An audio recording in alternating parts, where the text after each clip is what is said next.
नमस्कार प्रणाम मित्रों, हम है भोजपुरी गायक शैलेश परवाना और आपसे कह देना चाहते हैं कि एक सोशल मीडिया में बहुत ज्यादा वीडियो वायरल हो रहा है।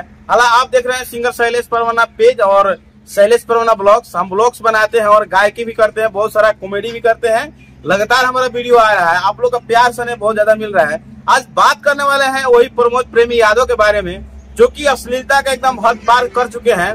और हम लोग भी एक कलाकार हैं, यहाँ तो कलाकार हैं, तो कलाकार को मतलब कभी भी स्टेज पे दारू पी के नहीं चढ़ना चाहिए, सबसे पहले बात। और उसके बाद एक और बात कहना चाहेंगे कि आप लोग जो ये हरकत करते हैं ना, जो बड़ा बड़ा स्टार एकदम नाम है क्या, प्रमोद प्रेमी यादव, यानी बहुत बड़का नाम है और बहुत बड़का मतलब गायक अपने आप को कहते हैं, लेकिन कहीं ना कहीं उनको दिमाग नहीं है और उनका दिमाग काम भी नहीं करता है। क्या कि शराब पी के स्टेज पे चढ़ते हैं और लड़की का छाती दबाते हैं। हम तो ये नहीं कह रहे हैं, लेकिन कहीं ना कहीं दुनिया कह रहा है, पूरा भोजपुरी समाज कह रहा है कि भोजपुरी को एकदम नीचे दिखाने ये लोग काम कर रहे हैं और इस तरह से नहीं करना चाहिए। लगातार हम लोग मतलब सोशल मीडिया में वीडियो देख रहे हैं कि मतलब यही चल रहा है कि प्रमोद प्रेमी ने ये किया वो किया, ये किया वो किया।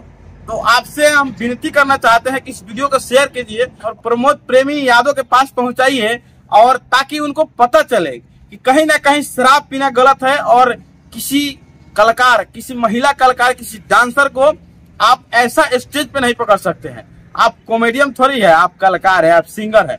कॉमेडी वाला होता, नाच बजा का प्रोग्राम होता, जैसे जोकार बजा के पकड़ लेता है और 2 लाख खा जाता है, इस तरह से होता तो हम भी मान लेते। आप लोग शुरुआत में जो वीडियो देखे हैं उससे अंदाजा लग ही गया होगा कि प्रमोद प्रेमी यादव आजकल कितना अश्लील कर रहे हैं और कितना अश्लील दिखा रहे हैं भोजपुरी को। तो बस हम यही कहना चाहते हैं कि प्रमोद प्रेमी यादव को आप लोग कितना अच्छा मानते हैं और क्या मानते हैं, एक बार कमेंट करके बताएं। और सिंगर शैलेश परवाना पेज को फॉलो करें और वीडियो को ज्यादा से ज्यादा शेयर करें।